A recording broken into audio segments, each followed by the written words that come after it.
In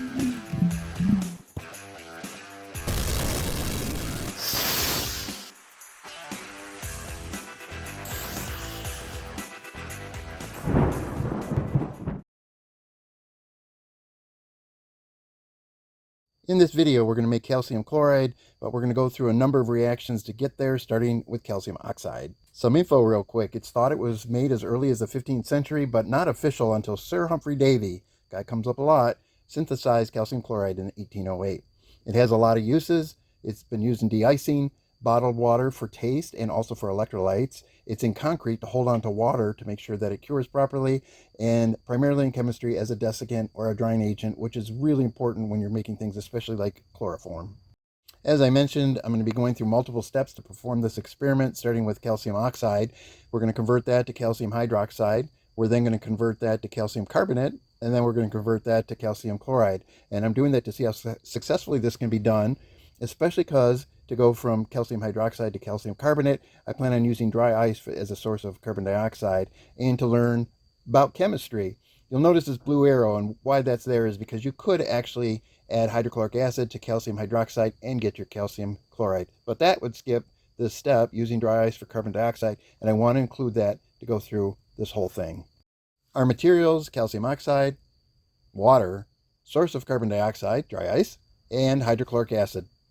I'm going to go over some quick properties of calcium chloride here. The melting point is 772 degrees Celsius. That's not a negative. And the boiling point is 1,935 degrees Celsius. You can see the corresponding Fahrenheit values there. And calcium chloride, as mentioned, is a very strong desiccant. And this is how it happens. Calcium has a +2 oxidation state. There's chlorines with negatives here, which add to -2. So it's a neutral compound. And then you have the water molecule here, oxygen with a -2 charge there, and the hydrogens both with +1, so it's also neutral. But the hydrogen and the chlorines match up here, and the calcium and the -2 match up here, and opposites attract, so the water molecule will stick there, another one would stick here, another calcium chloride would stick up above here, and it would just go on, which is why this works so well as a desiccant. As what I'm going to do involves multiple steps, as I mentioned above here, I'd like to go over the reactions real quick. The first one, calcium oxide and water, gives you calcium hydroxide. Very simple. Then we're going to take the calcium hydroxide, put it in water, even though it doesn't dissolve that well, and bubble the carbon dioxide through it, which will give us calcium carbonate. And as this reaction moves forward, more and more of the calcium hydroxide will react with the carbon dioxide. Some of the things that will make this work better: both of these, calcium hydroxide and carbon dioxide, dissolve better in colder water, and this reaction between the two occurs faster in colder water. So I will have cool water surrounding the beaker, not necessarily freezing, but just colder. This reaction is slightly exothermic, and according to Le Chatelier's principle, adding heat, which is this triangle right here, to this, it's an exothermic reaction. The equilibrium will be shifted towards the products, meaning if we added heat to this, or if this was at room temperature or higher, this reaction would actually start to go this direction, which of course we don't want. And finally, carbon dioxide reacts with calcium hydroxide more than calcium carbonate in a basic environment, meaning as we continue to bubble the CO2 through the calcium hydroxide, this will be formed, this will be around, and so will this be around. And so even though all three are in there, the carbon dioxide will react with the calcium hydroxide because it's basic. If it did react with the calcium carbonate, we would get calcium bicarb. We don't want that. So we really don't have to worry about forming that because, again, the environment will be basic. Moving on to the next equation, we have our calcium carbonate. We're going to react with hydrochloric acid to give us our calcium chloride, our carbon dioxide, and our water. And you can see why you can skip this step here, because we added carbon dioxide here and it's being released here. But I do want to see this step right here, using the dry ice as a source of carbon dioxide, to see how well that works. And this last equation I wrote down here is just the step if we did skip over the calcium carbonate step. In our methods, this is pretty straightforward. We have our calcium oxide, our starting compound here, and we're going to add water to it, dry it out, which is calcium hydroxide. Then we're going to slowly add the calcium hydroxide to a beaker here with distilled water while it's being stirred. And over here, this is what I built. I have a styrofoam box, and I'm going to put the dry ice in there. I'm going to pump regular air into there, which will mix and then come out here, but it will pump out a lot of carbon dioxide over time. So it will probably be mixing here for a while as I slowly add the calcium hydroxide, but this is the step I'm really interested in. We should end up with calcium carbonate, and if we do, then we're going to have to filter this, we'll take the calcium carbonate, which will be in the filter paper, and we'll dry it. When we dry it, then we're going to put that in another beaker, and then we're going to add a hydrochloric acid. At that point, the CO2 will be given off, but we'll have our calcium chloride in the bottom here. Then from there, we're going to filter. If after the hydrochloric acid is added and this gets mixed together, there's still any solids in there, I'm going to filter it because the calcium chloride is going to be in the liquid. It's water soluble, very water soluble. So I'm just going to filter it if there's a precipitate. Then we're going to heat it to get rid of a lot of the water, let it cool down. The crystals should form then of pure calcium chloride. Then we'll filter that, and then we'll dry the calcium chloride with heat because you need it to be dried in order for it to work in your chemistry experiment. So you can't let it dry just outdoors or whatever because it will absorb water from the air. So once it's heated and dried, we'll package it well so it stays that way. And that's all I wrote. So let's go ahead and make our calcium chloride. In the first step here of our calcium chloride synthesis, I'm going to take some calcium oxide and add the water to it to make calcium hydroxide.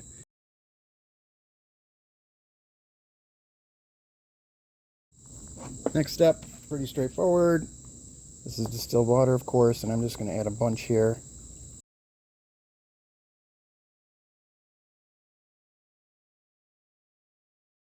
Okay.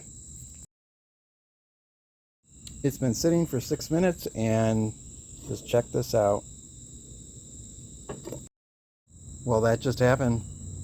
It kind of blew up. The beaker's fine, I'm fine, but I think the heat from underneath either boiled the water, produced steam is most likely the cause, and it blew out everywhere. So, all right, I'm going to put as much back in as I can and keep going. As I'm picking up the larger pieces, they are extremely hot. Like I can barely even get them from the table to in the beaker without feeling that heat come through the gloves. Thankfully, this stuff washes off very easily with water. It did not all convert, I don't think. I'm going to add a little bit at a time this time and just keep mixing it. Inside here now, and I've added enough water, you can see to make it like a slurry. So I'm only going to pour it in here so it has more surface area. Okay, just a waiting game. I was out of town for a couple days for the holiday here in the US, and this is air dried during that time. I didn't do anything else to it. So it's the first time I'm actually digging into it, and it's not really putty. It's kind of dry. I don't know. Maybe it's a halfway there. Anyways, I'm going to break it up so that it doesn't turn into one hard, solid chunk. All right, it's broken up. It's actually wetter than I thought it was. It soaks through this paper toweling pretty quick, but I'm going to put a fan over it. Everything's dried and very crispy. It's super light stuff. Okay. I'm done. I'm not going to bore you with any more of this. I'll just do the rest of this off camera and I'll be back. The calcium hydroxide is finally done being crushed, and I've got a lot of powder here, way more than I'm going to use in making this calcium chloride. But like I said earlier, I was always running out. Now I have plenty of it. All right, let's move on. This is our source of carbon dioxide, as I mentioned. I'll be putting it in a container with the tube coming out, going into the solution of calcium hydroxide, converting it to calcium carbonate. This is a simple styrofoam box here. I simply put like a hinge on the back here with some tape and put a couple of latches here. I can put a rubber band across to hold the top down. So the dry ice is in there. And here is the rubber stopper I glued in there. Actually, it's sealed with silicone. And then this silicone tubing comes all the way up here and into the distilled water where we'll be putting our calcium hydroxide to produce our calcium carbonate. So it's all set to go. I am going to add more distilled water in there, but then we'll be ready to go. 10 grams of calcium hydroxide pre-weighed. We might use more, but we'll see how it goes. I filled it up to 450 milliliters. We need a lot of water just to get the calcium hydroxide dissolved, but in time it will dissolve. I'm going to just slowly add a bit at a time here. Okay, I'm going to start bubbling the CO2 next.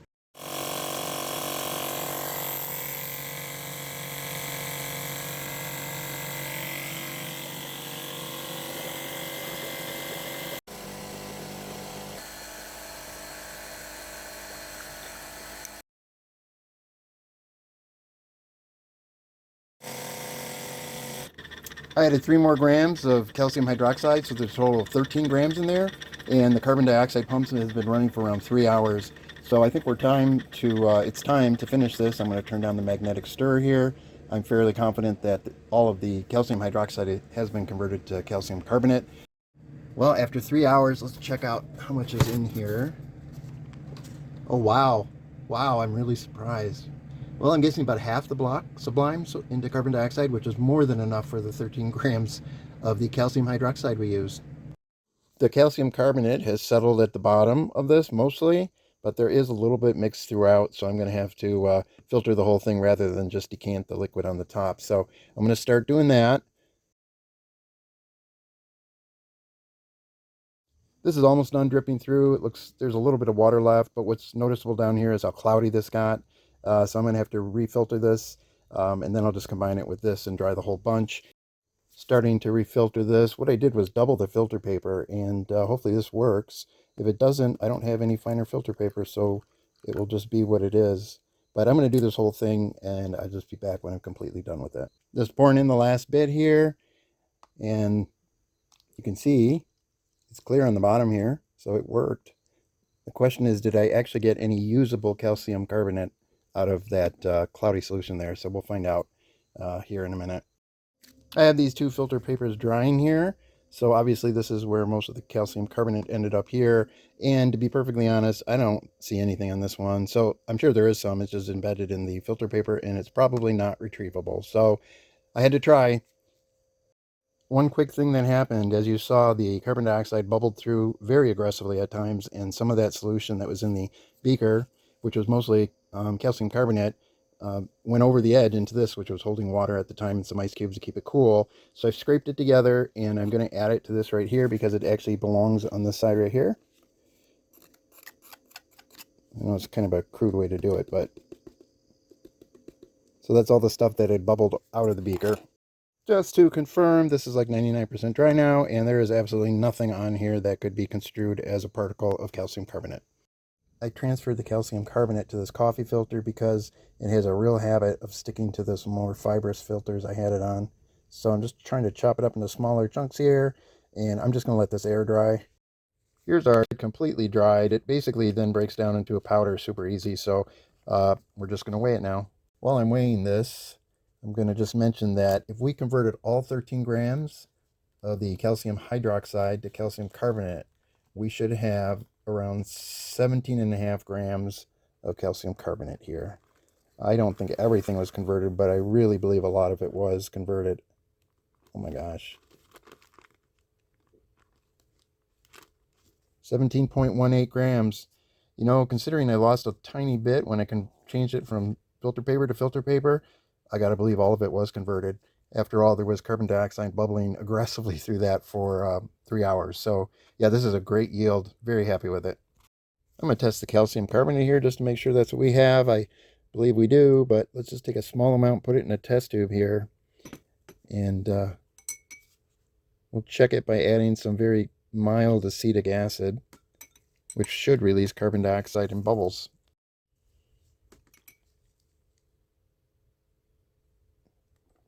All right, let's see what happens. Well, you can clearly see a lot of carbon dioxide coming out of that. How much hydrochloric acid will we need when we start with 17.23 grams of calcium carbonate? You can see the equation here. We have 1 mole of calcium carbonate to 2 moles of hydrochloric acid, 1 mole of calcium chloride. So let's figure this out. The first thing we need to do is figure out the molar masses for the calcium carbonate, the hydrochloric acid, and the calcium chloride, and you can see what they are right here. So we know that we have 17.3 grams of the calcium carbonate, and that the molar mass is 100.09. So if you divide the 17.23 by the 100.09, you get 0.172 moles of calcium carbonate. And then we know that 1 mole reacts with 2 moles of hydrochloric acid. Talked about that. So you merely take the 0.172 and you multiply it by 2, because there's 2 moles of hydrochloric acid, and you get 0.344 moles of hydrochloric acid. Now we need to convert the molar amount of the hydrochloric acid back to actually something we can use, which is grams. So the mass of the hydrochloric acid we need is simply 0.344 times the molar mass of it, which is 36.46 right here, and you end up with 12.54 grams. So we need, in its purest form, 12.54 grams of hydrochloric acid. I have a 31.5% a solution of hydrochloric acid, which converts to 0.315. This is important to do the conversion here, otherwise everything will turn out wrong. So if I have that solution, in the end, how many milliliters do I need of it? Well, we first got to figure out the grams. So start with the mass of the 31.5 hydrochloric acid solution. So the mass is equal to the mass of the pure HCl over the concentration here. So the pure is 12.54, bringing it down from here, and the concentration is 0.315. Like I mentioned here, this is important you convert this. Otherwise, if you divide this by 31.5, you obviously will get the wrong answer. When you do that division right there, you'll end up with 39.97 grams of the 31.5% hydrochloric acid solution. Now, we could put a beaker on a scale and pour it until we got 39.97 grams of the solution, but I want to figure it out milliliters because it's easier. To do that, we need the density of the 31.5% hydrochloric acid solution, which is 1.15 grams per milliliter. And you can look this up on a table or online, but this is something you can easily look up. And we're going to use the equation volume equals mass in grams over density, which is, of course, grams per milliliter. So we just plug in numbers at this point. We know the mass. We figured it out, 39.97, which is why we had to figure that out first, over the density of 1.15 grams per milliliter. And when we divide these, we get 34.8 milliliters of 31.5% hydrochloric acid solution, which is going to react with our 17.23 grams of calcium carbonate, which we know we started with because we weighed that. So when we actually do this, when we mix the hydrochloric acid and the calcium carbonate, we should have a theoretical yield of calcium chloride of 19.11 grams. And the stoichiometry of this I'm not going to go over, but it would be very much what we already did already. I've measured 38 milliliters of 31.5% hydrochloric acid here, which is slightly excess. We only needed 34.5 milliliters, but I did that to ensure the complete conversion of the calcium carbonate to the calcium chloride. I've got the calcium carbonate on the left there, obviously, and I'm just going to start to slowly add this. Carbon dioxide bubbles will be excessive, and so I'm going to only add it a little bit at a time so this does not flow over or bubble over.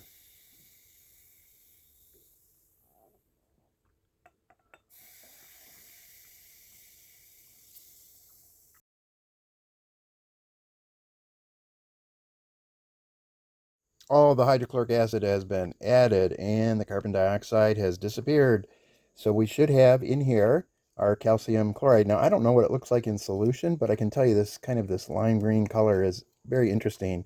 I do not think it will affect the final product whatsoever because I think the crystals that will form in here will form regardless of what other things might have formed, which is odd. I think the hydrochloric acid I bought from the hardware store might have had an additive. I'm not sure, but again, I don't think it'll matter. I am going to let this sit for a bit until everything has a really good chance to combine and mix, and then I am going to heat it just a bit to get rid of some of that water. But before we heat it, I'm going to go ahead and vacuum filtrate this because after the set for around 3 or 4 hours, there is a sediment on the bottom here. It's a white one. There's not much of it, but I'm not 100% sure what it is. It might be a calcium complex of some sort. We know the calcium chloride is very soluble in water, and there's quite a bit of water in here from the reaction, and also, part of hydrochloric acid, the bigger part is actually water. So the calcium chloride is going to be dissolved in the solution here. I just want to get rid of that sediment, whatever it is, so I'm going to vacuum filter it, and then we'll heat it. Turn this on. Mix that sediment in there, just so that it comes out with the liquid as best as possible.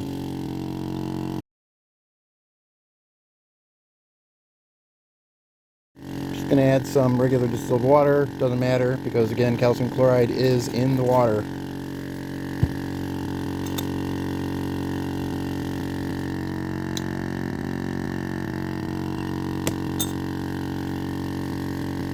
Okay, we're done. I'm going to take this apart and we'll go ahead and heat the filtrate. I'm just transferring the solution here from the round bottom flask to this beaker, and it had been sitting again for several hours, and a very, very fine precipitate formed in here, which I am confident at this point that is calcium chloride. I'm still going to heat it to dissolve everything, get rid of some water, and then when it recrystallizes, we should have some larger crystals. This up here pretty high to get it going. I'll be back when it's actually boiling. So I definitely let this run longer than just boiling. So it's boiled down maybe 50 milliliters, and I'm starting to see a skin on the top. So this is done boiling most of the water. Well, a lot of it is out of it for sure. So I'm going to turn this down completely here, and then I'll put it on a cool surface. We might get crystal formation just when it cools down to room temperature. If it doesn't look complete, I'll put it in the fridge. I just had to get rid of the hot pad there, which took all my concentration. So I'm going to put this out here, and you can see how it cleared up, how the kind of the precipitate that was in there earlier did completely dissolve, meaning it was the calcium chloride. So at this point, it's just a matter of cooling it, like I said, to room temperature. We'll watch it closely.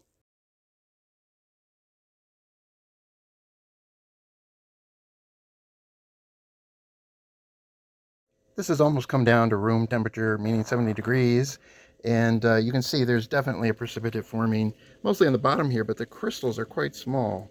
So since I'm not getting larger crystals, I'm just going to go ahead and put this in the fridge. All right. Leave it in there for a bit. It's been about an hour. Let's see what we got here. Oh yeah, quite a bit more fell on the bottom there. Okay, great. It's time to filter. Last filter, last thing coming up here, other than drying this out. I'm just going to mix it back in there so we don't lose liquid without getting some of the solid.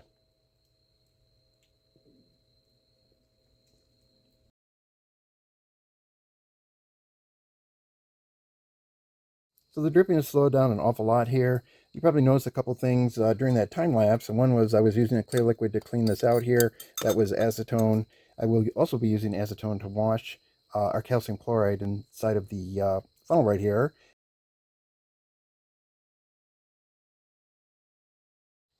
The acetone really cleaned it up good. I'm realizing you can't really see on video, but this was, mixed in with a little bit of that yellow solution still, and now it's white. So we need to dry it, and that's what I'm going to do next. I'm going to start by just drying it on some paper toweling, and then, like I said, very in the beginning, that it's going to have to be heated to dry all the water, any water that's still in here. So let's just get this out to start.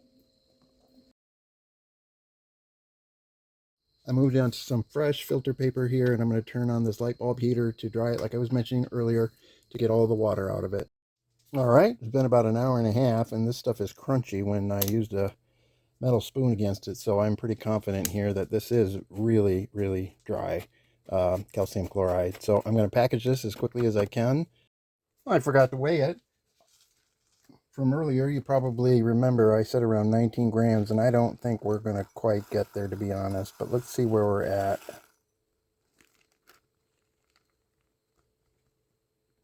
Okay, a couple pieces fell off, but we got about 10.5 grams. It's just over 50% yield then compared to the theoretical. So there you have it. It's just a small glass vial, obviously with a funnel on the top. So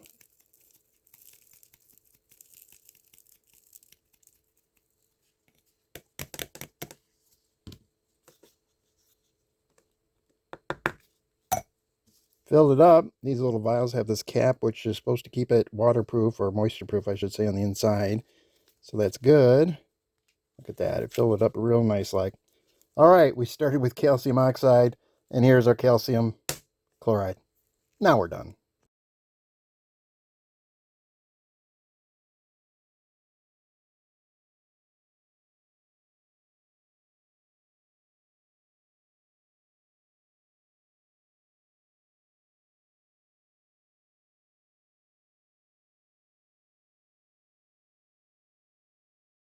I was just about to finish this experiment, and my pet raccoon came in the garage for the first time, so I threw out some cat food and water.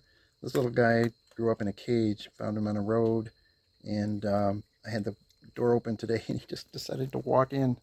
Too funny. Okay, back to the experiment.